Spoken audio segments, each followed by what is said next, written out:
That'll do it for tonight's edition of Eyewitness News at 5.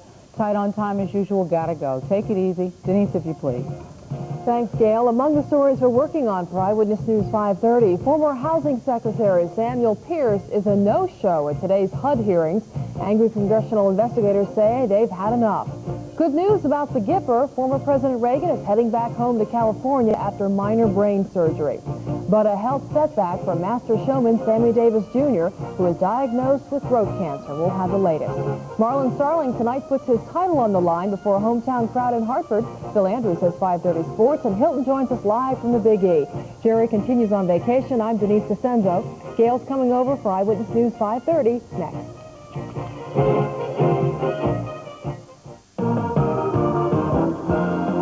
Live from the cities and towns that are southern New England, this is Eyewitness News 530 with Gayle King, Jerry Brooks, Hilton Kaderli Weather, and Phil Andrews Sports.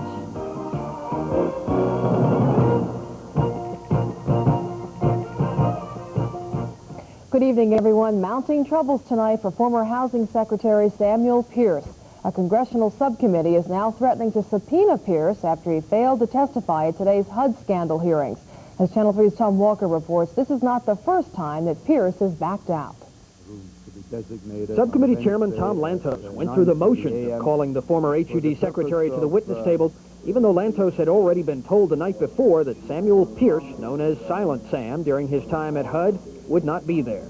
I consider Mr. Pierce's decision not to appear as scheduled to be capricious, deceitful, and a betrayal of the good faith in which this subcommittee has dealt with him. Not only is Silent Sam silent, apparently today he's also invisible.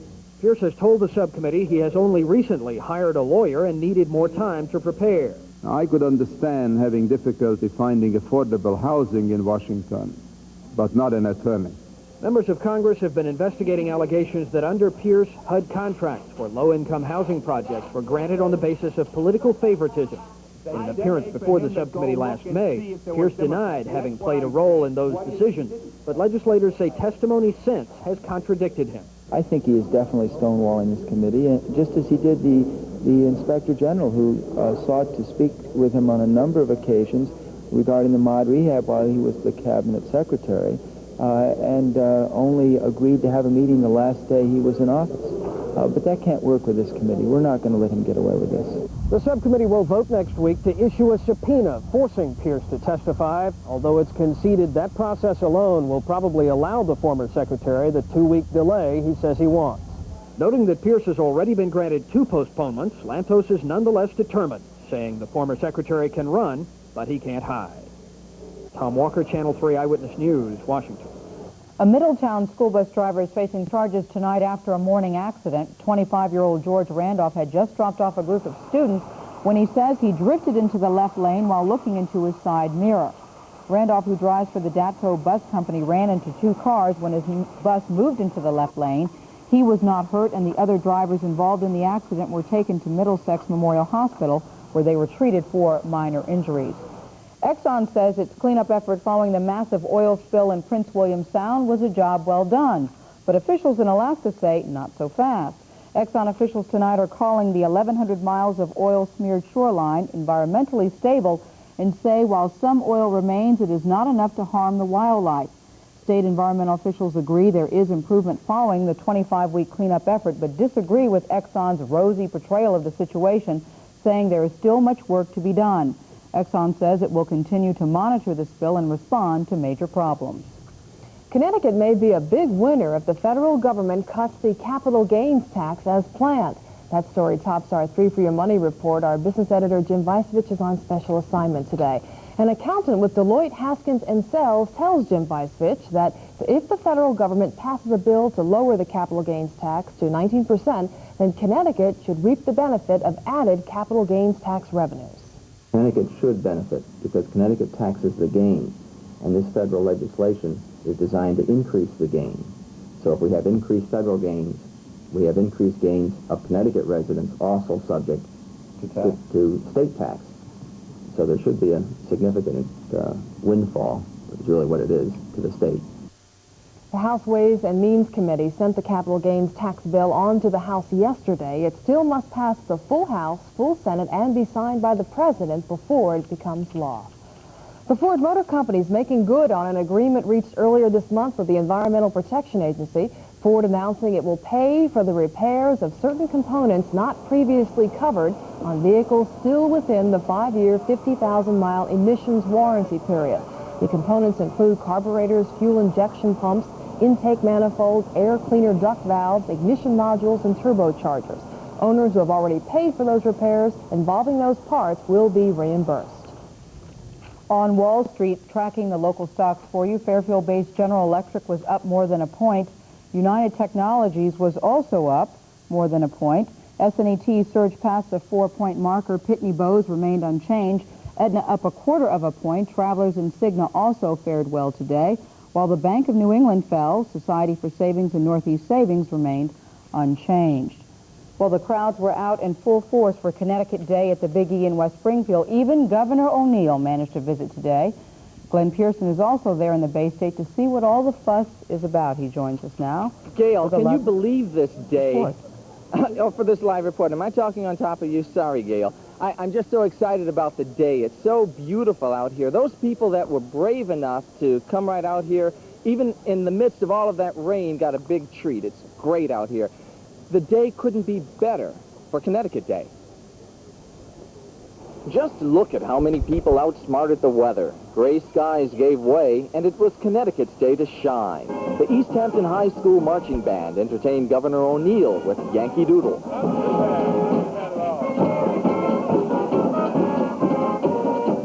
Oh, that's the greatest song that ever was written. The governor toured the Connecticut building and was coerced into taping a mock commercial for the Department of Transportation. Just think about it. When you ride together, you're cutting the number of cars on the road. Afterward, I tried to get him to talk taxes. He wasn't very interested. Well, I'll tell you, I don't even know about rollbacks here today, but this is a beautiful day to be over the line in Massachusetts, and we're in the Connecticut building, so we're really in Connecticut. It's too early to know about any of those kinds of things. But Enfield's Fermi High School cheerleading squad kept things lively at the Connecticut building. Other attractions include antique carousel horses, magic tricks, Christmas trees, and homegrown mushrooms, the non-hallucinogenic type. Everything screamed Connecticut, but some people did not appear to be very loyal on this special day. Is that a Connecticut product you're eating there? No. No, you know, this is Connecticut Day. You're only supposed to be eating Connecticut food. Sorry, but I couldn't walk any farther. Of course, younger fairgoers want a little more excitement, and there's plenty of it.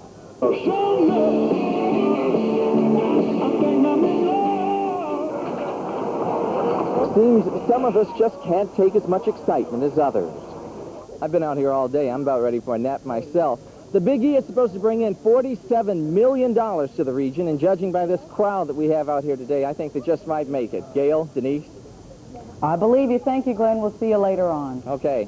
There is much more ahead for you on Eyewitness News 530, including a diagnosis of cancer for entertainer Sammy Davis Jr. And when we come back, we'll take you live to this Big E again. Hilton is standing by now. We're going back to that Big E. Hilton. Denise, it is gorgeous for now. When we come back, we'll tell you how much rain we got overnight and when we expect the next batch of wet weather. Not on the roof, but right here in front of the Connecticut building at the Big E. Have you noticed everybody out at the Big E today has a big smile on their face? The weather turned out beautifully. Because it started off, Hilton, on a very soggy note today. Soggy, somber, tenuous. Gayle, Denise, it looked so threatening for a while. I brought an umbrella with me, but as you can see, there's nobody here in this crowd that has an umbrella. A couple of folks tightening their ties and so forth. Wait a minute, there's a lady back there.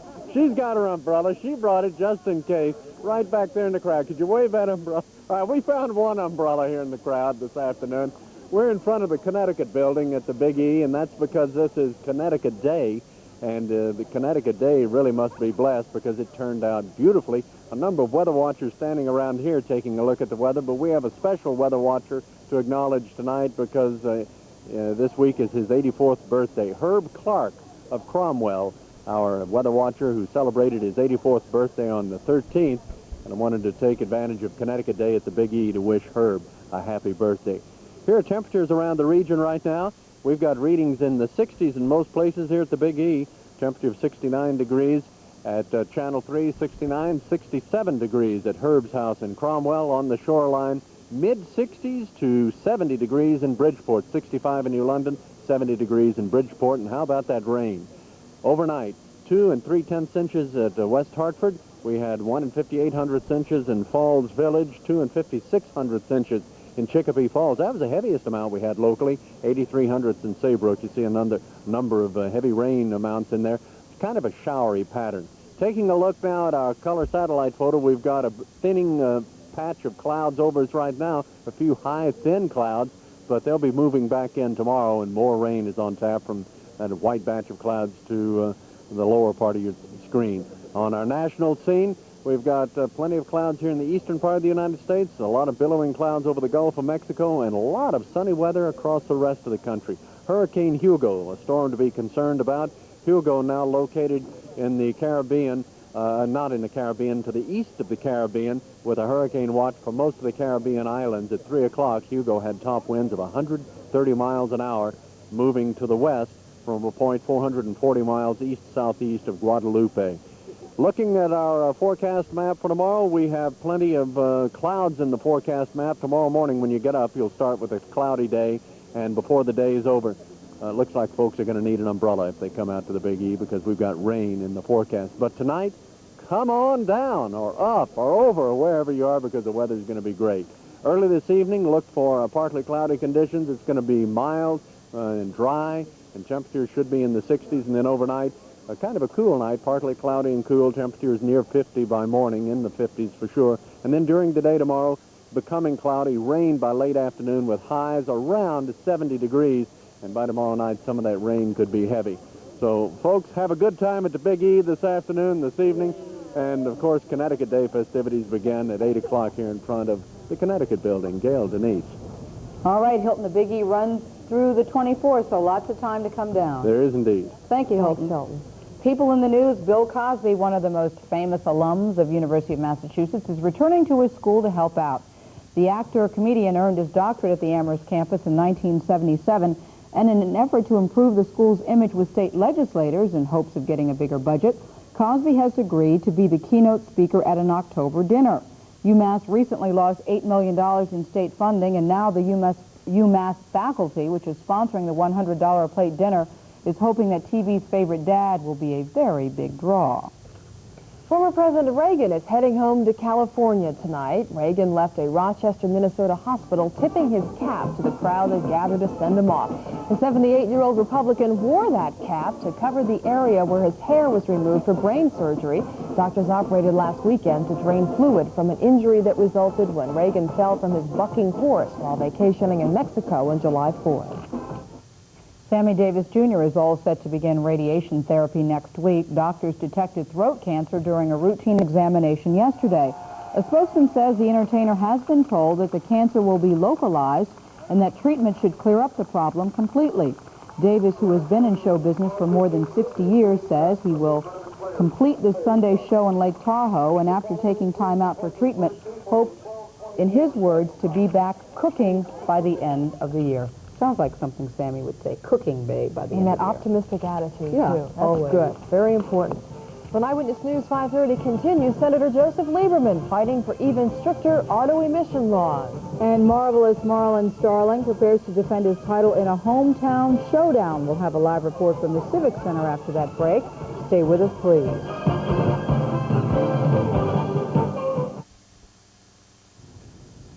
In tonight's Health Team 3 report, another move in Washington to help make us all breathe a little easier. A bipartisan group of senators, including Connecticut Senator Joseph Lieberman, has unveiled a clean air bill that rivals President Bush's. The measure is similar to the Bush plan in that it establishes cleanup timetables for smog-choked cities. But the Senate proposal suggests stricter regulations to cut auto emissions. The President submitted his proposal. Many of us here in Congress praised him for it and said, however, that we thought that the American people were prepared to do more and to give more to achieve cleaner, healthier air than the administration bill asked of them. A major component of smog is ozone, which can cause a number of health problems, including chest pain, shortness of breath, coughing, nausea, throat irritation, and an increased susceptibility to respiratory infections. The only way to guarantee that seafood is free of potentially deadly contaminants is to institute a mandatory inspection program. That's the message to Congress today from consumer and industry groups. Officials say seafood is the only flesh food that is not subject to mandatory inspection. FDA statistics show that seafood is 1.5 times more likely to cause illness than poultry and 3 times more risky than beef. But FDA officials say despite those numbers, they believe that seafood is basically safe and dramatic fixes are not needed. Parents who think having kids leads to increase in stress levels and higher blood pressure, they're all wrong. According to research from the University of California, San Diego, there is absolutely no relationship between parenthood and hypertension or high blood pressure levels. That's the school's conclusion after looking at the medical records of more than 2,700 adults who were followed over a 15-year period. Researchers do admit, though, that parenthood may be exasperating at times. Don't we know? Denise. Eyewitness News 5:30 continues, but first Janet Peckinpaugh is in the newsroom with a look ahead to 6. Janet. Denise, the magnesium fire in Old Saybrook forces hundreds of people from their homes, but everything's under control now. We'll have a live report. The death of a Wethersfield Middle School student is prompting questions tonight. The 12-year-old collapsed while on an athletic field. Jeffrey Cole with that story. And Great Gadget Friday from the Big E. Consumer reporter Deborah Kent with that. Join Don and me for those stories and more, still ahead at 6. Gayle, Denise? All right, thank you, Janet. Sports is coming up next on Eyewitness News 5:30. Almost lost my place. No, you didn't. You were right there. Right there. Moochie prepares for his title fight for the hometown fans. Phil Andrews is live at the Civic Center where fans are gathering and anticipation, excitement, you name it, is building. Phil. That's right. The fight a little over 4 hours away. When we come back with 5:30 Sports, take a sneak peek at this morning's weigh-in. Stay with us. A big, big night for Marlon Starling. It is, and we've been hearing all day, all week really, about ticket sales out there. Phil, do you have any idea what the final count is on that? Well, I spoke with the promoter, Cedric Kushner, about 20 minutes ago. He told me that before the gates open, they have about 5,000, a little over 5,000 seats sold, which for a fight is very, very good. And I'll explain a little more about that in a second. Of course, this is the first championship bout here in Hartford since 1930, so we're talking quite some time since we've had some championship caliber boxing here. Of course, Marlon Starling, a WBC welterweight champion. This will be his 61st professional fight this evening. He is 45, 5-1, 27 knockouts. He's fighting the Oriental champion, Young Kil Chung, who is the #1 contender in the WBC at 25, 4-2, 17 knockouts. Yesterday, Mike Adams was at the ceremonial weigh-in over at the old State House. This morning, well, they had the real deal, the one that will count in the books. There's Young Kil Chung on the scales right there. He weighed in at 147, just making the weight. The Magic Man, he later stepped on the scales, looking pretty loose, as he always is before these fights. He weighed in at 146, so both fighters making the weight, no problems at all. All that's left now is the fight, which, of course, will take place a little over 4 hours from now. I told you that 5,000 tickets up to this point have been sold. That doesn't include the tickets that they'll probably sell before the gates open up tonight. A lot of people have been saying that's not a lot of seats for a fight here in the Civic Center. You know, we are used to seeing 16,000 people in here for basketball, and the same for Whalers. But you know, 5,000 people for a fight, that's very good. When we went out to do Lloyd Hunnigan and Marlon Starling, there was only 4,500 out there, and that was a sellout. So 5,000 is very good. Anything over that is outstanding. Of course, this is Friday, and Friday usually means one thing on 5:30 Sports. Time to look at some of the wild and wacky things that happened. Last week we weren't here because of the U.S. Open tennis, so I saved you last week's Foot Locker, and here it is for today. We begin this week at San Francisco's Candlestick Park. Dave Magadan of the Mets with a fly ball deep to right field. Rookie Jim Weaver back. I think we need to see that one more time in slow-mo because that must have really hurt. By the way, this was Weaver's first Major League ball game. Now, things not much better for Dodgers shortstop Lenny Harris here chasing a pop foul the hard way. Temperatures running pretty high in Texas this week, both on the thermometer and on the diamond. Rangers pitcher Craig McMurtry hits Mike McFarland with a pitch. McFarland not taking too kindly to that. He comes out to the mound, as do both benches. McMurtry, however, getting the worst of this one, as you can see at the bottom of the pile, with his glasses all over his face. Sticking with the punching theme, keep your eye on the little lad here. Big sister teasing him, and pow! right in the kisser. Dad to the rescue, and, well, you know as well as I do, the youngest child always in the right. Now, when you're 26 and a half games out of first like the White Sox are, you need to find ways to keep the fans interested, as demonstrated here by Yvonne Calderon and first baseman Steve Lyons.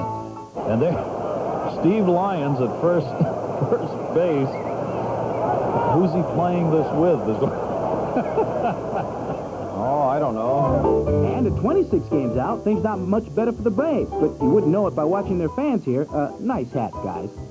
Now, at the other end of the spectrum, we have Mookie Wilson and the Toronto Blue Jays, who appear to be enjoying their lead atop the AL East. No, as a whole, that's what other pitchers have and don't have. When other than brains, most of the players don't have brains. And George Bell would fall in that category. Meanwhile, in Pittsburgh, fans chasing after a foul pop, with this one landing smack dab in the middle of that guy's nachos. Gee, I guess Velveeta does spread better than the regular cheese. And finally, we head to Baltimore. Cal Ripken Jr., a fly ball deep to right field. Cleveland's Brad Cummings goes up, grabs the ball, heads over the wall, and out of sight. Hey, would have been an out had he caught it, but as you can see by the reverse angle side shot slow-mo whatchamacallit camera, he clearly drops it. Hey, if I was the ump, I would have given it to him. And with that, we end this Friday's edition of the Foot Locker. And what a way to end things on a 5:30 note. We will be back, in a little over half an hour from now and talk with Dave Smith a little bit more about tonight's fight. See you then. Thanks, Bill. We don't like the shot of the little boy hitting his sister and the father comforting the little boy. Yeah. Hey, you have kids, Gail. You know exactly what they're like. Yeah, but I don't like that. Thank you, Phil. Okay. Finally, tonight on Eyewitness News 5:30, Diane Katinsky and Leroy Katinsky have decided their marriage is not working out. And like most couples who reached that decision, they ended up in divorce court. The Chicago couple has agreed on just about everything except for visitation rights for 3-year-old Magic. Magic is an orange cockatoo who Diane says is very loving, very affectionate, and likes to give shoulder hugs. Diane hasn't seen Magic in a year because of all this mess, and she wants to make sure that she now gets regular visits. Leroy now says okay to that, and he's also agreed that if he dies or decides he doesn't want Magic anymore, Diane gets full custody. The judge, I understand, Denise, in the case was amazed that they were arguing about this bird. They have no children, and Magic could live to be 50 years old, so Diane and Leroy will be seeing quite a lot of each other. That they will. Over Birds Magic. of a feather. That's right. That'll do it for Eyewitness News 5:30. Thanks for sharing your time with us today. We appreciate it. 6 o'clock news coming your way now is Janet and Don. Take it easy. Here's Don and Janet. Thanks, Gail, Denise. Coming up next on Eyewitness News at 6, a huge magnesium fire in Old Saybrook is under control. Hundreds have returned to their homes, and we'll have a live report. And coping with the death of a classmate in Wethersfield, Jeffrey Cole has that story. Also ahead, what will the president's anti-drug program mean for Black America? Jesse Jackson says not enough. I'm Rick Schneider on Capitol Hill. I'll have that story coming up. Why do people come to the Big E? Well, to shop, of course. I'm Deborah Kent with a look at what's hot. And Hilton will also join us live from the Big E. I'm Jenna Peckinpaugh. I'm Don Lark. Dave Smith with more on the Marlin-Starling fight. Stay with us for Channel 3's Eyewitness News at 6 o'clock next.